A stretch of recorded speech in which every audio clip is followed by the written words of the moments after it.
వార్త 9వ అధ్యాయం 29వ వాక్యం చదువుదాం. నేను చదువుతాను, అందరూ చాలా జాగ్రత్త మరొకసారి విందాం. అందుకు ఆయన ప్రార్థన వలననే గాని మరి దేని వలనను ఈ విధమైనది వదిలిపోవుట అసాధ్యమని చెప్పెను. హల్లెలూయా. యేసయ్య ఆయన శిష్యులకి నేర్పించిన దాంట్లో ప్రార్థనకి చాలా విలువిచ్చారు. ఏమిచ్చారు చెప్పండి గట్టిగా. 6వ అధ్యాయంలో మత్తయి రాసిన సువార్త 6వ అధ్యాయంలోకి వెళ్ళండి. వాళ్ళు వెళ్ళి అడిగారు, అయ్యా ప్రార్థన ఎలా చేయాలి, మాకు రాదు నేర్పించమంటే యేసే ప్రార్థన నేర్పించారు. శిష్యులు వెళ్ళి ఆయన అడగంగానే ప్రార్థనతో పాటు ఉపవాస ప్రార్థన కూడా ఎలా చేయాలో గట్టిగా అందరూ చెప్పాలి నేర్పించారు. తర్వాత రాత్రి అయితే ఆయన కొండ మీదకి వెళ్ళిపోయి రాత్రంతా కూడా కొండ మీద ప్రార్థన చేసేవాడు. తర్వాత ఆయనతో పాటు ముగ్గురు శిష్యుల్ని ఎప్పుడు కూడా ఎవరైతే సంతోషంగా ఆయనతో వెళ్ళి ప్రార్థన చేయడానికి ఇష్టపడతారో వాళ్ళ తోడు తీసుకొని వెళ్ళేవాళ్ళు. యేసయ్య ఎక్కడ చూసినా ప్రాధాన్యత ఎక్కువ దేనికి ఇచ్చారంటే, ఒకటి ప్రార్థనకి, రెండోది దేవుని వాక్యం ప్రకటించడానికి. Praise the lord, praise the lord. ఇక్కడ చూడండి, యేసయ్య మీరు ఇలా ప్రార్థన చేయాలి, మీరు ఇలా ప్రార్థన చేయాలి, ఒకవేళ కఠినమైతే ఉపవాస ప్రార్థన చేయాలి, ప్రార్థన చేయాలి, ప్రార్థన చేయాలని అనేక సార్లు శిష్యుల్ని మనల్ని కూడా ప్రోత్సహిస్తూ వచ్చారు తెలుసా, ప్రార్థన చేయాలి. Praise the lord. మీకు అర్థమవడానికి ప్రార్థన విలువ ఎంత గొప్పదో మీకు అర్థమవడానికి నేను ఒక్కొక్క పాయింట్ చెప్తాను. ఎగ్జాంపుల్ చెప్తా. ఈరోజు ఆరాధనకు వచ్చేవారు, దేవుడు వాక్యం ద్వారా మనతో మాట్లాడారు. వాక్యం ద్వారా అది మనలో బలపరచబడాలి. వాక్యం అంటే ఏం చేయాలి గట్టిగా. దేవునితో మంచి బంధం ఉండాలంటే ఏం చేయాలి, మన జీవితంలో అద్భుతం జరగాలంటే, ఒకవేళ మన దేవునికి మన బాధలు చెప్పుకోవాలంటే, ఒకవేళ ఒక గొప్ప ప్రవక్త దైవజనులు వచ్చారు, వారు వచ్చి ఒక ప్రవచన వాక్కులు విడుదల చేశారు, దేవుడు మనతో మాట్లాడారు, అప్పుడు అవి జరగడానికి ఏం చేయాలి గట్టిగా. పనికి వెళ్ళినప్పుడు క్షేమం కొరకు ఏం చేయాలి, మంచిగా ఆరోగ్యంతో ఉండడానికి ఏం చేయాలి, టైంకి మంచి భోజన వస్త్రాలు ఉండాలంటే ఏం చేయాలి, మానుదిన ఆహారం నేడు మాకు దయచేయమని ఏం చేయమన్నారు యేసయ్య గట్టిగా గట్టిగా. ప్రతి దానికి కూడా ప్రార్థన ప్రార్థన ప్రార్థన ప్రార్థన ప్రార్థన చేయాలి, ప్రార్థన చేయండి, ప్రార్థన చేయండి అంటూ ఇక్కడ ఒక మాట అన్నారు. ఏంటంటే, ఒక యవనస్తుడికి ఏమైందో తెలుసా, ఒక యవనస్తుడికి దయ్యం పట్టింది, సైతాను ఆవరించేసింది. ఆవరిస్తే ఆ తండ్రి తీసుకొచ్చాడు, అయ్యా నా కొడుకుకి విడుదల రావట్లేదు, ఎవరు దగ్గర తీసుకొచ్చినా విడుదల జరగట్లేదు, నీ శిష్యుల దగ్గరికి తెచ్చినా కూడా ఏమవలా విడుదల అవలా. వాళ్ళు అన్నారు మా వల్ల కాలేదని. అప్పుడు శిష్యులు వచ్చి కంప్లైంట్ చేశారు యేసుక్రీస్తు దగ్గరికి, అయ్యా నువ్వు ప్రార్థన చేస్తుంది, దయ్యాలు వెళ్ళిపోతున్నాయి, స్వస్థతలు జరుగుతున్నాయి, అద్భుతాలు జరుగుతున్నాయి, మేము చేస్తున్న ఎందుకు జరగట్లా, మేము ప్రార్థన చేస్తుంటే ఎందుకు జరగట్లా అంటే, మేము మీ నామంలో చెప్తుంటే ఎందుకు జరగట్లేదంటే, యేసే అన్నారు ప్రార్థన బలంగా ముందు మీలో ఉండాలి అన్నాడు. Praise the lord. మీరు బలమైన ప్రార్థనా పరులుగా చెప్పండి గట్టిగా ఉండాలి అన్నాడు. ఇక్కడ చూడండి, ఈరోజు మీకు అర్థమవడానికి ఒక్క విషయాన్ని నేను మీ మధ్యలోకి తీసుకొచ్చి ముగిస్తాను. మార్కు రాసిన సువార్త 5వ అధ్యాయంలోకి వెళ్దాం ఒకసారి. ఇది లాగే పెట్టి 5వ అధ్యాయంలోకి వెళ్దాం ఒకసారి. మార్కు రాసిన సువార్త 5వ అధ్యాయం 1 నుంచి 5వ అధ్యాయం 1 నుంచి 5 వాక్యాలు చదువుతారా త్వరగా. 5వ అధ్యాయం 1 నుంచి 5 వాక్యాలు.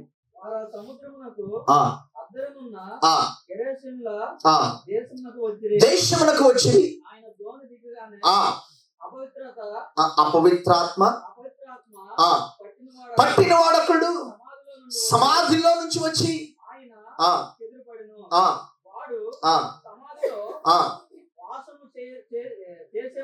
వాసము చేసేవాడు సంఖ్యలతో నేను ఎవడును వాడిని బంధింపలేకపోయాను, కాళ్ళకును చేతులకును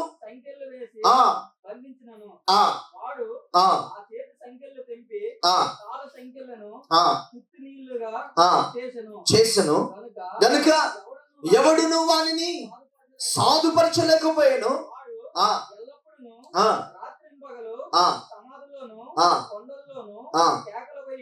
ఒక నిమిషం 9వ వాక్యం చూద్దాం ఒకసారి. మరియు ఆయన నీ పేరేమని వాడిని అడగగా వాడు నా పేరు సేన ఏలయనగా మేము అనేకులమని చెప్పిరి. చాలా హల్లెలూయా. యేసయ్య అంట ఒక ప్రాంతానికి స్వార్థ పరిచయం చేద్దామని వెళ్తున్నారు. వెళ్తే సముద్ర అద్దరం దిగారు. దిగేసరికంట ఒక యవనస్తుడు పరిగెత్తుకుని వచ్చాడు. ఒక యవనస్తుడు గట్టిగా గట్టిగా యవనస్తుడు పరిగెత్తుకుని వస్తే ఆ యవనస్తుడు ఒక దురాత్మ పట్టేసింది. ఏం పట్టేసింది? చాలా జాగ్రత్త విన్న వాక్యాన్ని, ప్రతి దానికి మీరు నాకు ఆన్సర్ చెప్పాలి. పట్టేసింది. అయితే యేసుక్రీస్తు ప్రభుని చూడంగానే వాడు పిచ్చి కేకలేయడం ప్రారంభించాడు. ఎందుకంటే ఆయన అభిషక్తుడు, ఆయనలో శక్తి ఉంది, ఆయనలో అభిషేకం ఉంది. ఆ శక్తి ముందు, అభిషేకం ముందు నిలబడలేక, ఆయనలో ఉన్న దైవత్వం ముందు నిలబడలేక కేకలు వేయడం ప్రారంభించినప్పుడు 9వ వాక్యంలో మనం చూస్తే, నీ పేరేంటి అని యేసయ్య అడిగారు. ఏమన్నారు? గట్టిగా ఆ దయ్యం యొక్క ఆత్మ చెప్పిన మాట ఏంటంటే, సేన అంటే అనేక ఆత్మలు ఒక్క వ్యక్తిలోకి వచ్చినాయి. అనేకమైన దురాత్మలు ఒక్క యవనస్తుల్లోకి వచ్చినాయి. అనేకమైన సాతాను యొక్క ఆత్మలు ఒక్క యవనస్తుల్లోకి వచ్చేసినాయి. చాలా జాగ్రత్తగా విందాం ఒకసారి. ఏమంటే వీడికి పిచ్చి పట్టింది అనుకున్నారు ప్రజలు. ఏమనుకున్నారు? చైన్లతో కట్టేశారు. మైండ్ చెడిపోయింది అనుకుని చైన్లతో కట్టేశారు. కానీ వాస్తవంగా ఆలోచన చేస్తే అది పిచ్చి పట్టడం కాదు, అది లేకపోతే ఆ యవనస్తుడికి మైండ్ పని చేయకపోవడం కాదు, ఆ యవనస్తుల్లోకి దురాత్మ ప్రవేశించేసింది. చాలా జాగ్రత్త విందాం ఒకసారి. ఇప్పుడు మన ఇంట్లోనే ఏదైనా ఒక ఆటంకం జరుగుతుంటే మనం చూసి అనుకుంటాం భార్యాభర్తల మధ్య గొడవ, అప్పులు, అనారోగ్యం ఇలాగ అనుకుంటాం. కానీ ఒకవేళ భర్త తాగుడు, లేకపోతే కొడుకు అసలు మాట ఎంట్లా ఇంతవరకు అనుకుంటా. కానీ దాని వెనకాల ఖచ్చితంగా ఒక దురాత్మ ఎప్పుడు పనిచేస్తూ ఉంటాడు. ఇక్కడ చూడండి ఒకసారి. ఈ యవనస్తుల్లో మామూలు ఉదాహరణకి మనం మామూలు ఒక అర్థంతో తీసుకుంటే, సేన అంటే 100 ఆత్మలు అంటే ఎన్ని? గట్టిగా 100 దురాత్మలు. 100 ఆత్మలు కాదు, 100 గట్టిగా 100 దురాత్మలు. ఏమండి ఈ యవనస్తుల్లో 100 దురాత్మలు పట్టేసి ఉన్నాయని ఏమన్నా ఎవరికైనా అర్థమైంటదా? హలో, ఎవరికైనా అర్థమైంటదా? ఎవరికి అర్థం కాదు.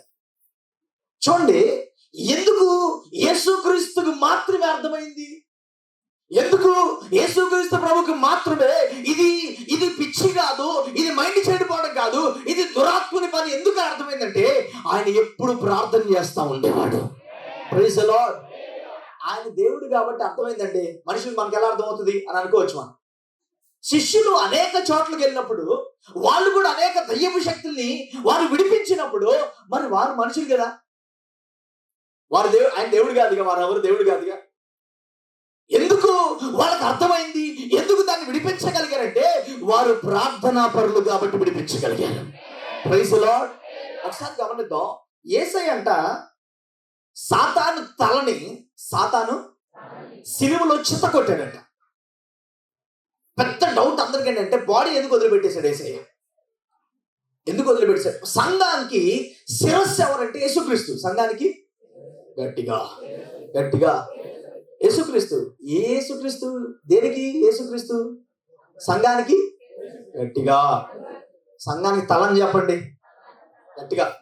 చూడండి, ఆ సంఘానికి శిరస్సు యేసుక్రీస్తు. యేసయ్య శిరస్సు అనబడిన యేసుక్రీస్తు అంట సాతాను శిరస్సుని చితకొట్టాడట.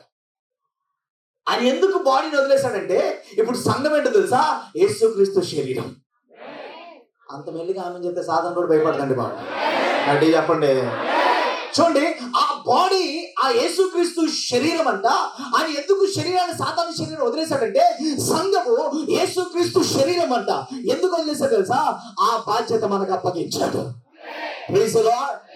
సాతాను యొక్క తలని నేను చెత్తకొట్టే తలగా మీరు శరీరమైన బండి, మీరు సాతాను యొక్క శరీరాన్ని ఏం చేయాలి? గట్టిగా నేను మాట చెప్పనా?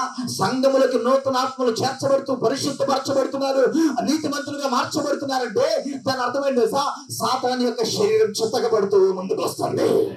హల్లెలూయా, హల్లెలూయా. ఆ శరీరాన్ని చిత్తకొడుతూ మనం ముందుకెళ్ళాలంటే, ఆ శరీర కోరికలను చంపుకుంటూ ముందుకెళ్ళాలంటే, ఆ శరీర తలంపుని చంపుకుంటూ ముందుకెళ్ళాలంటే నేను ఒక మాట చెప్పనా? ప్రార్థన వల్ల మాత్రమే సాధ్యమవుతుంది. Praise the lord. నాకు తెలిసిన ఒక పాస్టర్ గారు కాకినాడలో, ఆయన రాత్రి 10ంటికి పరిచయం వెళ్తారంట. ఎన్నింటికి? అందరూ ఆయన పిచ్చారు ఏమన్నా, అందరు నిద్రపోయే టైంలో వెళ్ళి ఏం చేస్తావు? ఆయన అంటే, దేవుడు ఎందుకు నా టైంలో నిలమంటారంటే, ఫస్ట్ చాలా మందికి అర్థం కాదు. నీ బాధ నువ్వు పడిని వదిలేశారు. ఈయన రాత్రి 10 తర్వాత వెళ్ళి వీధుల్లోకి వెళ్ళి తాగిన వాళ్ళ దగ్గర కూర్చొని స్వార్థ చెప్తారట. డ్రగ్స్ తీసుకుంటారు 10 నుంచి 12, 1 గంట ఆ టైంలో వాళ్ళ దగ్గరికి వెళ్ళి 10 గంటలకు వెళ్ళిపోతే వాళ్ళు అప్పటికి డ్రగ్స్ తీసుకోరు, ముందుగా ఈయన వెళ్ళిపోవచ్చు, స్వార్థ చెప్పచ్చు. అనేక మంది యవనస్తులు ప్రభువులోకి నడిపిస్తున్నారు. అనేక మంది మారుతున్నారు. వద్దు, ఈ జీవితం వద్దు, డ్రగ్స్ జీవితం వద్దు, తాగుడుద్దని మారుతున్నారు. మారుతున్నప్పుడు సాతాను వచ్చి అనిందంట, ఏమనుకుంటున్నావు నువ్వు అసలు, నేను ఎంతమందిని పాడు చేస్తున్నాను, నువ్వేంటి మధ్యలో వచ్చి అంటే, నేను ఇక మీద ఇంకా ఎంత బలంగా రేపు నుంచి చేస్తాను నువ్వు చూడు అన్నాడట. నువ్వు హలో చూడు అన్నాడట. అన్న రోజు నుంచి ఓడిపోతున్నాడట. అప్పటి వరకు గెలిచిన ఆయన ఓడిపోతున్నాడట. ఒకరోజు ప్రార్థన చేశారు, ప్రభా నేను ఓడిపోతున్నానంటే సాతానుతో ఛాలెంజ్ చేశాను, రేపు నుంచి నేను ఎలాంటి పరిచయం చేస్తానో చూడు అన్నానంటే వేసానాడంట. నేను చేస్తానన్నా కాబట్టి ఓడిపోతున్నావు, నేను నా ఏసై కలిసి రేపు నుంచి ఎలా చేస్తావు చూడు అని అంటే నువ్వు గెలిచేవాడు అన్నారట. చూడండి ఒకసారి, ఇప్పుడు ఏసయ్య నేను కలిసి రేపు నుంచి నీ ఎంత చూడబోతున్నావు అంటే నువ్వు గెలిచేవాడు. రేపు నుంచి నేను ఇంకా గొప్ప పరిచయం చేయబోతున్నా అన్నావు కాబట్టి ఓడిపోతున్నా అన్నారంట. అప్పుడు చెప్పాను, ప్రభా నన్ను క్షమించయ్యా, సాతాను మళ్ళీ వచ్చిందంట, రేపు నుంచి నేను నా యేసయ్య ఎలా చేయబోతున్నా పరిచయం చూడమంట. ఆ రోజు నుండి రోజుకి 20 మందికి సువార్త చెప్తుంటే 12, 13 మంది ప్రభువులకు వచ్చారట. తాగుడు మానేశారంట, డ్రగ్స్ వదిలేశారంట. హల్లెలూయా. నేను మాట చెప్పనా, ఎప్పుడైతే మనం ప్రభువుతో నడుస్తామో, ప్రభు సహాయం కోరుకొని ముందుకెళ్తామో, దేవుడి మీద ఆధారపడి ముందుకెళ్తామో, అన్ని చోట్ల నుంచి వస్తాడు దేవుడు. Praise the lord. విశ్వాస జీవితం ప్రారంభమైతే ప్రార్థన లేకుండా మీరేం సాధించలేరు. విశ్వాస జీవితంలో అడుగు పెడితే ప్రార్థన లేకుండా ఏం సాధించరు. అది కుటుంబంలో అయినా, ఆహార విషయంలో అయినా, అప్పుల విషయం అయినా, ఒకవేళ ఆత్మీయస్థితి అయినా ప్రార్థన లేకుండా మనమేమి కూడా గట్టిగా praise the lord, praise the lord. ప్రార్థన లేకుండా మనం ఏమి సాధించలే. ఇది గుర్తుండాలండి మనకి.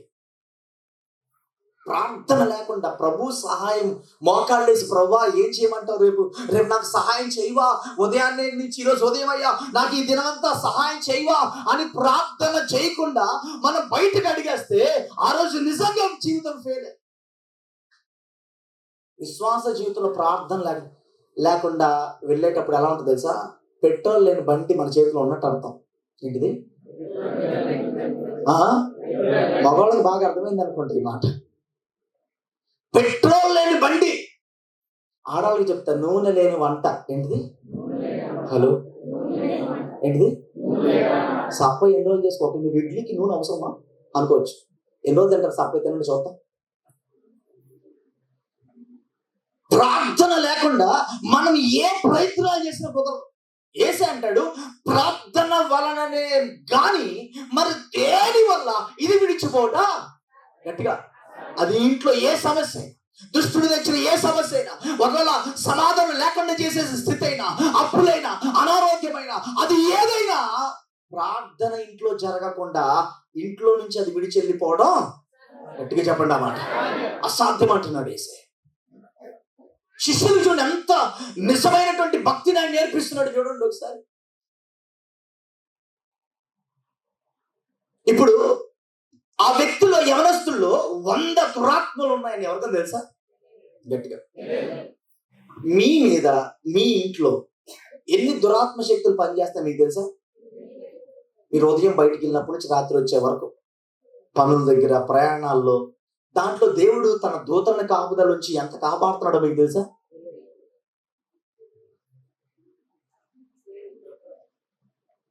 నేను మాట చెప్పనా, మనకు తెలియకుండా భయంకరమైన పోరాటం మన దుష్టుడు చేస్తానే ఉంటాడు. ఈచ్ అండ్ ఎవ్రీ సెకండ్ దేవుడు ఒక అడుగు ముందే తన దూతని కాపుదల నుంచి.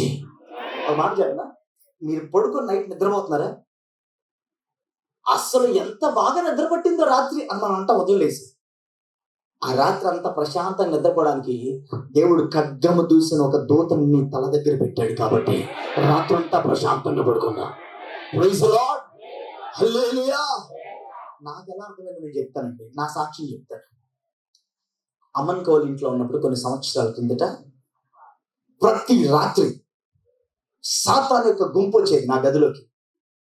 ఈ కోవిడ్ టైంలో బలమైన ప్రార్థన జరుగుతూ ఉండేది. అవి అటాక్ చేస్తూ ఉండే, వచ్చి నా మీదకి వచ్చి అటాక్ చేస్తూ ఉండే.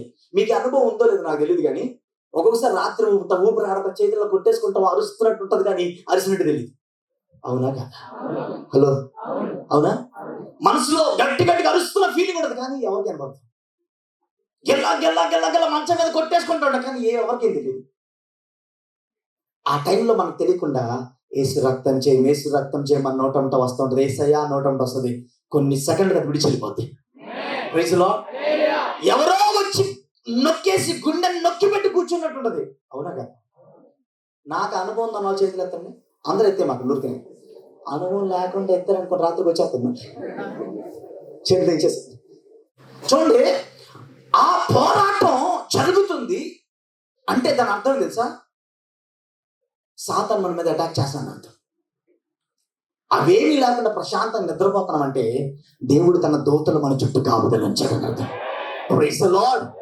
కొన్నిసార్లు విడిచిపెడతా దేవుడు కూడా, దూతలు ఉండండి, వీళ్ళేం చేస్తారు భయపడతలే చూద్దాం. నేను ఏ ఊరు వెళ్ళినా ఆ ఊరు దేవతలు వచ్చేస్తాయి దగ్గరికి. ఆ ఊర్లో ఉన్న సైతాన్ శక్తులను వస్తాయి. ఎందుకు వచ్చావు మా ఊరు? రాత్రి ఒకవేళ నేను భయపడి నీ ఇంత బాధ ఇంటి పడుకుని నిద్రపోయాను అనుకోండి, ఒక్కొక్కసారి బాగా ఎదిరించుకొని నిద్రపోతే ఈ పద్దాకి ఎక్కడికి వెళ్ళి మీరు వస్తారు నిద్రపోతా. పొద్దున్న ప్రార్థనలో మీటింగ్లో ఎవరో ఒకళ్ళు దూరి ఎందుకు వచ్చావు మా ఊరు అని వచ్చేది. చూడండి, ప్రతి సెకండ్ దుష్టుడు మన మీద పోరాడుతూనే ఉంటాడు. ఒక వ్యక్తిలో, చిన్న కుర్రోళ్ళు 100 సాతాను శక్తులు ఉన్నాయని ఆ వ్యక్తికి కానీ ఆ కుటుంబానికి కానీ తెలియదు. యేసు అంటున్నాడు, నీ పేరేంటి అంటే ఏమంటుంది తెలుసా? ఆ యొక్క దయ్యపు శక్తుల లోపల నుంచి మేము సేనా అంటే అనేక శక్తులు కలిసి ఉన్నాం మేము లోపల. ఒక యవనస్తుని జీవితాన్ని పాడు చేయడానికి, ఒక కుటుంబాన్ని పాడు చేయడానికి, ఒక కుటుంబాన్ని, చిన్నబిడ్డల్ని, యవనస్తుని, పెద్దవారిని పాడు చేయడానికి అనేక దురాత్మలు ఆ యవనస్తుల్లో దూరి ఏం చేసింది తెలుసా? సమాధుల్లో పడుకునేటట్టు చేసేసింది. ప్రతి బిడ్డలు తల్లిదండ్రి పక్కన పడుకుంటుంటే, ప్రతి బిడ్డలు మందిరంలోకి వెళ్ళి పడుకుంటుంటే, ప్రతి బిడ్డలు మోకాళ్ళేసి మందిరంలో ప్రార్థన చేస్తుంటే, ఈ యొక్క యవనస్తులు సమాధుల్లో పడుకుంటున్నాడు. కారణం ఏంటి తెలుసా? దురాత్మలు తను ఆవరించేస్తాయి. యేసు అంటాడు, ప్రార్థన వలననే కానీ మరి దేని వలనను ఇది విడిచిపోట. గట్టిగా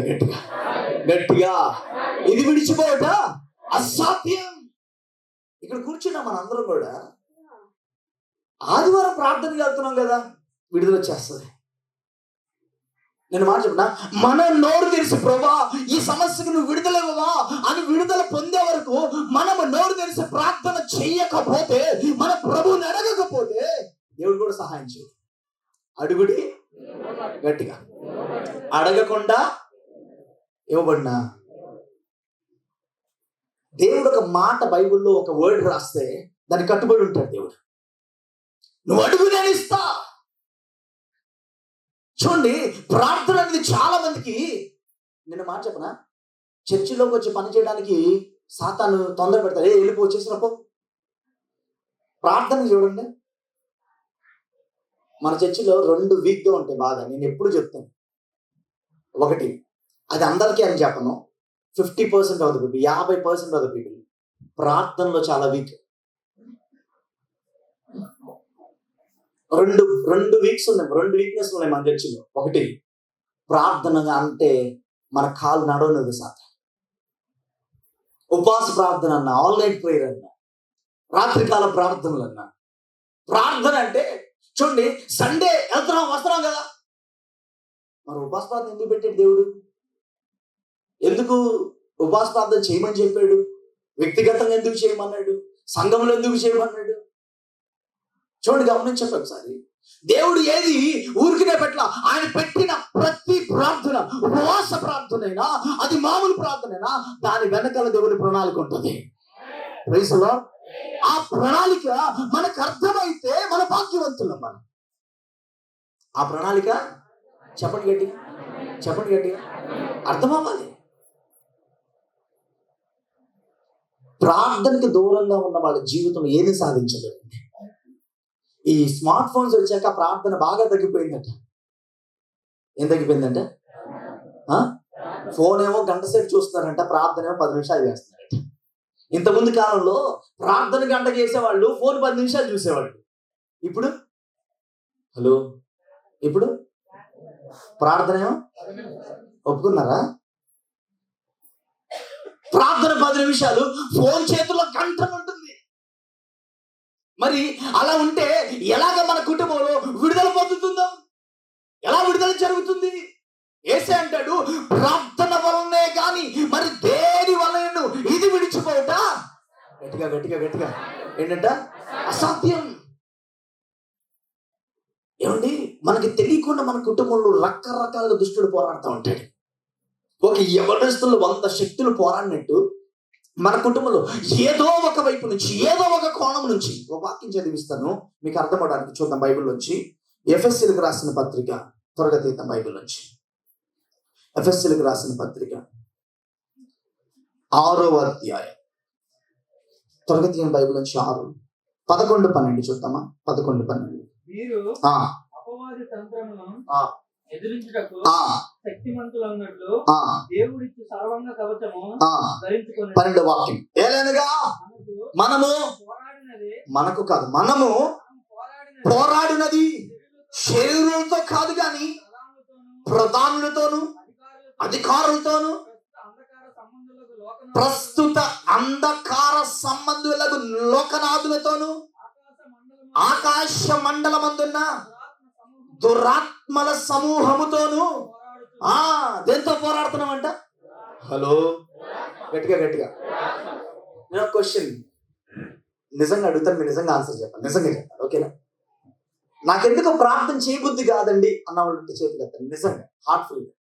నాకెందుకు ప్రార్థన చేయబుద్ధి కాదు, ఇంతకుముందు చేసాను, ఇప్పుడు చేయబుద్ధి కావట్లేదు. చాలా మంది అబద్ధికులు కూడా ఉన్నారు అనుకుంటున్నాను. నిజంగా చేతులు ఎత్తిన వాళ్ళు నిజంగా లేదని దించేసి నేను మాట చెప్పిన, ప్రార్థన చెయ్యనివ్వట్లేదు మనల్ని అంటే నిజంగా మన ఒక పెద్ద సాతాను పోరాటంలో ఉన్నాం. ప్రార్థన చెయ్యనివ్వంది సాతాను ఒక్కడే. మీకు మాట చెప్పిన, వాడికి తెలుసు ప్రార్థన జరిగితే విషయం పొందేస్తారు. వీళ్ళ ఇంట్లో ప్రార్థన జరిగితే ఇక అక్కడ దుష్టుడు పారిపోతాడు. ఏమంటే మన ఇంట్లో ఒక్కొక్క రకంగా సాతాను వచ్చి పోరాడుతూ ఉంది.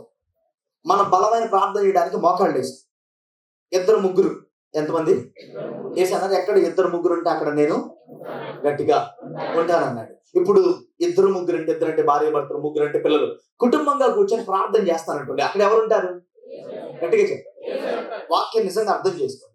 ఎక్కడ ఎందుకు కుటుంబ ప్రార్థన చేయమంటారు ఇంట్లో రాత్రి అయ్యేసరికంటే, ఎక్కడైతే 2 3 కూర్చొని వారు ప్రార్థన చేస్తారో అక్కడ యేసయ్య దిగి వస్తాడు.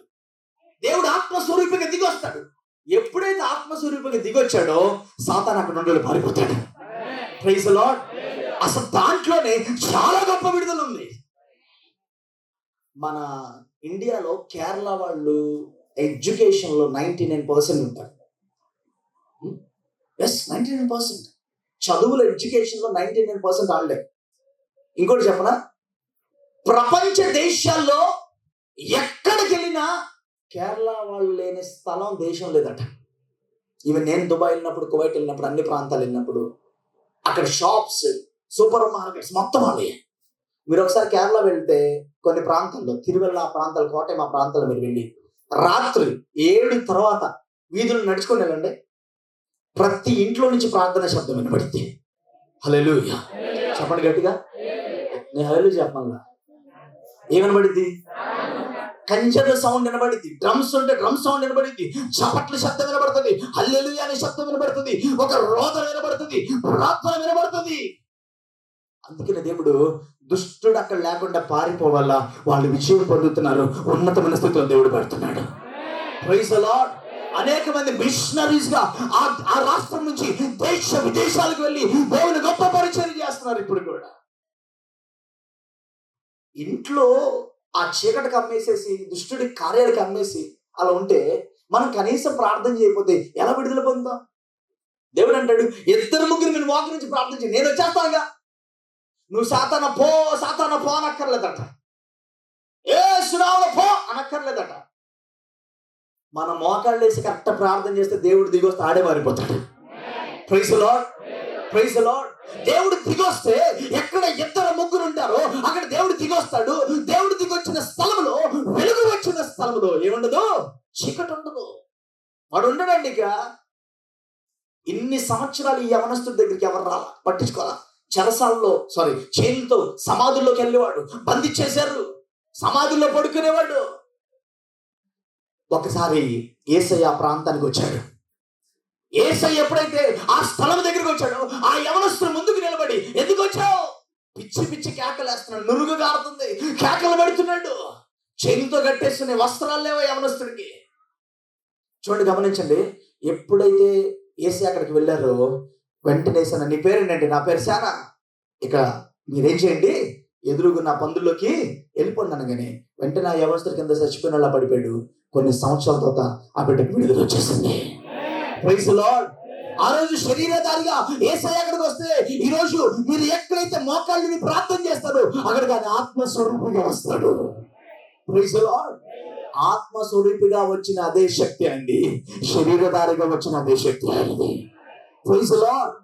అందుకే చూడండి, ప్రార్థన జరగకపోతే మన ఇంట్లో, మన జీవితంలో ప్రార్థన జరగకపోతే దుష్టుని యొక్క పోరాటాలు, ఆడి చైన్స్ ఆడి మనల్ని బంధించి, మనకు కనబడకుండా మనల్ని బంధించేసి, అనేక విషయాల్లో మనల్ని బంధించి, కొన్ని రోజులకి మనం ఏడుస్తూ బాధపడినప్పుడు కూడా మనకు అర్థం కాదట మనల్ని బంధించేసాడని. చాలా సింపుల్ గా పడేస్తారంట సాతాను. సులువుగా చిక్కులు పెడతాడని రాసింది బైబిల్. ఏంటి? చెప్పండి గట్టిగా. సులువుగా, చాలా సులువుగా పెడతా. వాళ్ళందరూ తప్పులు చేస్తాను, మనం ఎందుకు చేయకూడదు? ఇది పెడతాడు మైండ్లో. వాళ్ళందరూ హలో, వాళ్ళు సినిమాకి వెళ్తున్నారుగా, నేను ఎందుకు వెళ్ళకూడదు? చాలా సులువుగా పెడతాడు చిక్కులు.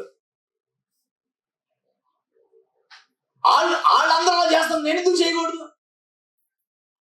నేను మాట చెప్పనా, వాళ్ళని దేవుడు కొడతాడు, మరి నేను కూడా కొడతాడు కదా. మరి వాళ్ళని సరి చేస్తాడు దేవుడు. ఏదో ఒక శ్రమ పెట్టి, బాధ పెట్టి మిమ్మల్ని కూడా సరి చేస్తాడు.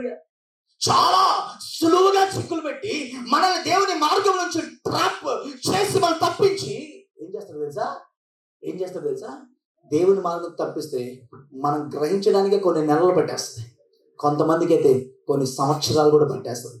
దేవుని మార్గం నుంచి పక్కకు వచ్చి చాలా రోజులు అయిపోయిందని. నేను మాట చెప్పిన, ప్రార్థన నుంచి మనం తప్పిస్తున్నాడు, ప్రార్థన మనం చేయనివ్వట్లేదు, ఇంట్లో ప్రార్థన జరగనివ్వట్లేదు సాతాను అంటే. అందుకే రాసిన మాట మనం చదివాం. మనం పోరాడున్నది ఎవరితో అంట? ఆకాశ మండలం అందున్న దురాత్మల సమూహముతో పోరాడుతున్నమాట. ఏంటంట? హలో, ఏంటంట? చాలా చర్చెస్ లో ఇలాంటి ఈ వాక్యం చెప్తే విశ్వాసులు భయపడిపోతారని చెప్పరు. సేవకుడికైనా సాతాన ఆ పోరాటం ఉంటుంది, విశ్వాసులకైనా, యవనస్తులకైనా, చిన్నపిల్లల జ్ఞానం కలిగిన చిన్నపిల్లలకైనా పోరాటం. వాడి ప్లాన్ ప్రతి ఒక్కరి మీద సాతాను ఏదో ఒక ప్లాన్ వేసుకొని వీళ్ళని చిన్నప్పుడే పాడు చేయాలి, ఎవరి కాలంలోనే పాడు చేసేయాలి, వీళ్ళ జీవితంలో పైకి రానికూడదని వాడు ప్రయత్నం చేస్తూనే ఉంటాడు.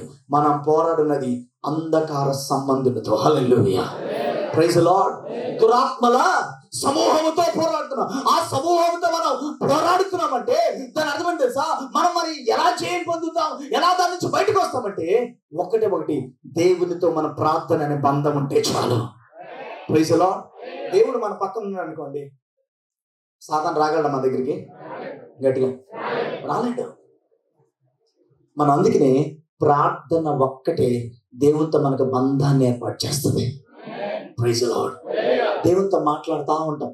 వాక్యం అనుకోండి, మనం చదువుతుంటే దేవుడు మనతో మాట్లాడుతున్నట్టుగా మనకు అనిపిస్తుంది, కానీ ప్రార్థన మనం దేవునితో మాట్లాడటం. Praise the lord. ఈ రెండు ఎందుకు బైబిల్లో వాక్యము ప్రార్థనకి ఎందుకు విలువ అంటే, వాక్యమేమో దేవుడు మనతో మాట్లాడతాడు, వాక్యమేమో గట్టిగా ప్రార్థన మనము దేవునితో మాట్లాడతాం. Praise the lord. అందుకనే ఆత్మీయ జీవితంలో ఈ రెండు తీసేయడానికి లేదు. చాలా మంది యవనస్తులు, చదువు వచ్చిన వాళ్ళు, పెద్దోళ్ళు, చదవగలిగిన వాళ్ళు బైబిల్ కూడా చదవట్లేదని దాని అర్థం తెలుసా? సాతాను చదవనివ్వట్లేదు మిమ్మల్ని. మీరు ఒకసారి చదువుతా చూడండి, మీతో ఎంత సూటిగా దేవుడు మాట్లాడుతున్నట్టు మీకు అనిపిస్తుందో చూడండి ఒకసారి. ఈ మధ్య అందరూ యూట్యూబ్ ప్రసంగాలకు అలవాటు పెట్టారు. ఏంటిది? హలో, నేను ఎప్పుడు చెప్తా, యూట్యూబ్ ప్రసంగాలు అది మనదైనా వేరే వాళ్ళదైనా ఎవరిదైనా అది చూడండి. ఈవెన్ మనమైనా ఇప్పుడు ఈ ప్రసంగంలో ఇక్కడ నేను కొన్ని విషయాలు చెప్తా సంఘంలో, అదే యూట్యూబ్ లో పెట్టేటప్పుడు చాలా వరకు కట్ చేసేస్తాం. ఎందుకు కట్ చేస్తాం అంటే పబ్లిక్ లోకి వెళ్ళేటప్పుడు కొన్ని సంఘానికి సంబంధించిన వాళ్ళకి అవసరం లేదు, కొత్త వాళ్ళు చూడాలి, కొత్త వాళ్ళు రక్షించబడాలని వాళ్ళకి ఎంత అవసరం అయ్యే పెడతాం. అది ఆత్మలు బయట మనం రీచ్ అవ్వని వారికి అందుతుంది. అది ఎవరికి? గట్టిగా ఎవరికైతే మనం వెళ్ళి చెప్పలేమో, ఎవరి ఇంట్లోకి అయితే మనం వెళ్ళి చెప్పలేమో, ఒక అన్ని జన్మకి వెళ్ళి చెప్పలేమో, వాళ్ళకి రీచ్ అవ్వడానికి దేవుడిచ్చిన ఆయుధం అది మనకి. కానీ మనం చదవగలిగి, బైబిల్ చదవగలిగి. నాకు చదవడం రాదన్నాడు మన పోయిన శుక్రవారం కూడా చెప్పాను నేను. మీ చేతిలో మొబైల్స్ వాడేస్తున్నారు ఈజీగా ఈ రోజుల్లో. ఏమిటి, ఒక యాప్, బైబుల్ యాప్ డౌన్లోడ్ చేసుకుని జస్ట్ అదిలా బటన్ నొక్కితే బైబుల్ వాక్యాన్ని అది చదివి వినిపిస్తుంది. అంత టెక్నాలజికల్ లోకంలో ఉన్నాం మనం ఈరోజు. అది కూడా మన మైండ్ పెట్టట్లేదంటే దాని అర్థం తెలుసా, అది మన తప్పే. రోజు ఒక 5 అధ్యాయాలు మీరు చదవండి, చదువురాని వాళ్ళు వినండి. నేను మాట చెప్పనా, ఖచ్చితంగా మీ తప్పుని ఆ వాక్యం నుంచి దేవుడు చూపిస్తాడు. లేకపోతే మీరు బాధతో ఉన్నారా, ఒక ఆదరణతో కొన్ని మాటలు 5 అధ్యాయాల్లో నుంచి మీతో మాట్లాడతాడు దేవుడు. Praise the lord, praise the lord. ఏమంటే మనం ప్రతిరోజు ఒక వాక్యాన్ని పెడుతున్నాం, చిన్న ఇమేజ్ లా చేసి గ్రూప్ లో పెడుతున్నాం, ఫేస్బుక్ లో పెడుతున్నాం, యూట్యూబ్ లో పెడుతున్నాం, లేకపోతే బయట చాలా మంది సేవకులు, చాలా సంఘాలు కూడా పెడుతున్నారు. దాంట్లో ఎక్కడైనా ఖండించినట్టు ఎవరు పెడతారండి? మీరు చదవండి, ఒకసారి చదవండి, అన్ని చదవండి. ఖండించినట్టు, బైబిల్లో తప్పుని ఖండించినట్టు 90% ఉండదు, ఏదో 10% ఉంటుంది. కానీ బైబిల్ చదవండి, మీరు బైబిల్ తీసి మీకు మీరుగా చదవండి, మీ తప్పుని అలా చూపిస్తుంది దేవుని వాక్యం. లేకపోతే మీరు బాధతో ఉన్నారా, వెంటనే ఒక ఆదరణ దాంట్లోంచి మనకు దొరుకుతుంది. అప్పుడు మన ఆత్మీయ జీవితం కరెక్ట్గా ఉంటుంది. మనతో బైబిల్ ద్వారా దేవుడు మాట్లాడతాడు, మనం ప్రార్థన ద్వారా దేవునితో, రెండు జరిగితేనే ఒక నిజమైన ఆత్మీయ బంధం ఏర్పడుతుంది. అసలు బైబిల్ వినడానికి మనకు టైం లేదు, చదవడానికి టైం లేదు, ప్రార్థన చేయడానికి టైం లేదు. మన శుక్రవారం ఉపవాస ప్రార్థనకి 7 వచ్చారండి. ఎంతమంది? నెలలో ఒక్క శుక్రవారం ఎంతమంది? 7. మీరు అనుకుంటున్నారు ఎవరో మొన్న కొత్త సిద్ధాంతం తీసుకొచ్చారంట, నేను మాట్లాడుతాను త్వరలో. నాతో కైసరిది ఇవ్వాలంటే దేవుడికి ఇవ్వాలంట. కైసరిది అంటే దాని అర్థం ఏంటి? అసలు సాతాన్ లాగా అవసరానికి వాక్యాన్ని వాడుకోకూడదు. ఉపవాస ప్రార్థన పెట్టే దేవుడు కాదా? దేవుడికి ఇవ్వాలిగా. మరి ఒక కానుకైనా దేవుడికి మన జీవితం నుంచి ప్రార్థన ఇవ్వద్దా దేవుడికి? మన జీవితం నుంచి పరిశుద్ధత ఇవ్వద్దా దేవుడికి? మన జీవితం నుంచి నీతిని చూపించద్దా దేవుడికి? దేవునికి ఇవ్వాలి. ఏం దేవునికి ఇవ్వాలి? ఆయన ఇచ్చిన రక్షణని రేపు మళ్ళీ మనం జాగ్రత్త చేసుకొని, ఆయన ఇచ్చిన శరీరాన్ని, ఆయన ఇచ్చిన రక్షణ భాగ్యాన్ని, ఆయన ఇచ్చిన ఆత్మని మళ్ళీ మనం జాగ్రత్తగా దేవునికి ఏం చేయాలి? చెప్పండి గట్టిగా. కైసరిది దేవునికి అంటే కానుకకి సంబంధించింది మాత్రమే కాదు ఆ వాక్యం. దేవుని భాగం దేవునికి ఇచ్చేయాలి, దేవుని దశం భాగం దేవునికి ఇచ్చేయాలి, మనలో 10వ వంతు దేవునికి ఇచ్చేయాలి. అది మాత్రమే కాదు ఆ వాక్యం అర్థం. నీ ప్రార్థన నీకు ఇచ్చిన జీవితాన్ని కూడా దేవుడికి రేపు నువ్వు నమ్మకంగా అప్పగించాలి. Praise the Lord. అలా నువ్వు నమ్మకంగా అప్పగించాలంటే నువ్వు ఆదివారం వచ్చేంత కుదరదు. ఉపవాస ప్రార్థనలో బలముగా గడిపి ఆయనతో ఒక బంధం ఏర్పడితే, ఆల్ నైట్ ప్రేయర్స్ లో నువ్వు కూర్చొని బలముగా దేవుడి దగ్గర ఆత్మ బంధాన్ని మనం బలపరుచుకుంటేనే రేపు ఇచ్చిన ఈ శరీరాన్ని, ప్రాణాన్ని, ఆత్మని దేవుడికి అప్పగించగలం మనం. Praise the lord. ఒక కానుక ఇచ్చేసి పరలోక రాజ్యం వెళ్తానన్న వాళ్ళు ఎవరి చేతులు వెళ్తారు? కానీ వెళ్తారా? కానుక ఇచ్చేసిన వాళ్ళు మాత్రం వెళ్తారా? రేపు ఇచ్చిన ఈ రక్షణను చూసారా, మారు మనసుతో రక్షణ, దాన్ని అంతము వరకు కాపాడుకోమన్నాడు. అది కాపాడబడాలంటే బలమైన ప్రార్థన, బలమైన బంధము దేవునితో ఉండాలి. ఎవరు కాపాడతారు? మనమే కాపాడుకోగలమా? ఎవరు కాపాడతారు? కాపాడాలంటే మనం ఏం చేయాలి? అది చేయాలి. ఏమంటే 3 పూట్ల మన భోజనం చేస్తాం. ఎందుకు? మన శరీరానికి ఆరోగ్యంగా నిలబెట్టాలి. కళ్ళు తిరిగిపోకూడదు, పనిలో పడిపోకూడదు అంటే 3 పూట్ల ఆహారం తిన్నానండి. అయితే మన ఆత్మ బలంగా నిలబడడానికి ఒక ఆదివారం వస్తే సరిపోతుందా? ఈ రోజు ఇచ్చిన ఆత్మీయ ఆహారం సరిపోద్దా? చెప్పండి గట్టిగా. చాలదు. ఒక శరీరానికి 3 పూట్ల ఆహారం పెడుతుంటే అవసరమైతే 4వ పూట కూడా ఉంటుంది. ఏదో 4వ పూట అవసరమైతే ఒక టిఫిన్ ఏదైనా చేస్తాం, ఇంకా కళ్ళు తిరిగితే ఓ 2 ఇడ్లీలు ఏదో ఒకటి తింటాం. చూడండి, గమనించండి, ఒక శరీరానికే మనం రోజుకి 3 పూట్ల 4 పూట్ల ఆహారం పెడుతుంటే మన ఆత్మ రేపు దేవునికి అప్పగించాల్సిన దినం ఒకటి ఉంది. మన్నైనది వెనుకటి వల్లే మన్నుకి చేరును, ఆత్మ తాను దయచేసిన దేవుని ఎదుగు మరలా చేరిపోతుందట. దేవుని దగ్గరికి చేరాలంటే ఈ ఆత్మని రోజు వాక్యముతో ఏం చేయాలి? బలపరచాలి. ప్రార్థనతో దేవుని సహాయంతో కాపాడాలి. ఆహారం వాక్యముతో ఏం చేయాలి? గట్టిగా గట్టిగా గట్టిగా ఆత్మీయ ఆహారం పెట్టాలి బలం పొందడానికి. కాపాడబడడానికి, ఆత్మ కాపాడబడడానికి దేవుని సహాయంతో ఇప్పుడు ప్రార్థన చేసుకుంటూ ఉండాలి. అప్పుడే ఒకరోజు సడన్ గా మనం కన్ను మూస్తే మన ఆత్మ రేపు పరదేశికి వెళ్ళాలంటే మనం ఇక్కడ వాక్యానుసారంగా బ్రతికి ఈ ఆత్మని కాపాడుకుంటేనే మన దేవుని రాజ్యంలో చేర్చబడతాం. Praise lord, praise Lord. అంటే ఈ శరీరానికి ఇచ్చే విలువ కంటే కూడా ఆత్మకి ఎక్కువ విలువ. ఈ శరీరానికి ఇచ్చే సమయం కంటే ఆత్మకి ఇచ్చే సమయం ఎక్కువగా. చెప్పండి గట్టిగా. ఈ శరీరానికి పెట్టే ఆహారం కంటే ఈ ఆత్మకి ఆహారం ఏం చేయాలి? ఎక్కువగా ఇవ్వాలి. దేవునితో బంధం ఉంటేనే, ఆయన ఆత్మస్వరూపి, మన ఆత్మ ఆయన ఆత్మతో కలిసి ఉంటేనే మన ఆత్మ రేపు దేవుని రాజ్యంలో చేర్చబడుతుంది. Praise lord, praise lord. ఈరోజు వాక్యం మనం గమనిద్దామా? అందుకే దేవుడు అంటాడు, ఏ సమస్య అయినా నీ ఇంట్లో వదిలిపోవాలంటే మీ శక్తి వల్ల మీరు ప్రయత్నాలు చేస్తే జరగదు, మీ బలం వల్ల ప్రయత్నాలు చేస్తే జరగదు. ప్రార్థన వలననే కానీ మరి దేని వలన ఇది విడిచిపోవట గట్టిగా గట్టిగా అసాధ్యం. అంతే, ప్రార్థన జరిగితేనే. ఏమండి, కొన్నిసార్లు మన ప్రార్థన బలం మనకి ఒక లిమిట్ వరకు సరిపోద్ది లేదా? కొన్నిసార్లు మన ప్రార్థనా బలం దేవుని కార్యాలు చూడలేము, సరిపోదు. అందుకని దేవుడు సంఘ ప్రార్థన ఇచ్చాడు. దేవుడు పేతురు గురించి ప్రార్థన చేశాడు. సంఘం అంతా కలిసి ప్రార్థన చేస్తే దేవుని దూత వెళ్ళంట సంఖ్యలు తెంచేసిందట. చెప్పండి, ఏం తెంచేసింది? సంఖ్యలు తెంచేసిందట. సంఘ ప్రార్థనలో ఉన్న శక్తి అంత గొప్పది. దేవుడు ప్రార్థన ఊరికనే పెట్టాడు. ఊరికనే మన జీవితం ఇవ్వాల. డైలీ మనం ఉదయం లేచి ఎలాగ మనం ఆహారం తీసుకొని నీళ్లు తీసుకుంటామో అది ఎంత అవసరమో దానికంటే కూడా ప్రార్థన ఇంకా అవసరం. ప్రైజ్ లార్డ్, గట్టిగా హల్లెలూయా.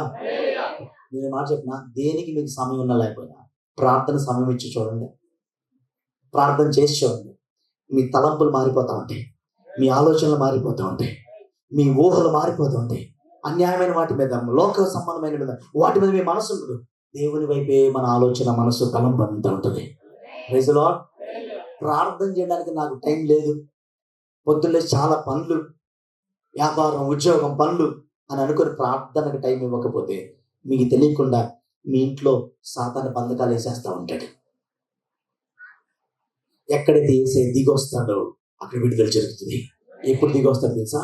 ఎప్పుడు ఎక్కడ 2-3 కూడి ఉంటారో వారి మధ్యలోకి దిగొస్తాడు, వారి ఇంట్లోకి దిగొస్తాడు, అక్కడ విడుదలిస్తాడు దేవుడు. తల్ల ఉంచుదాం, ప్రార్థన చేసుకుందాం.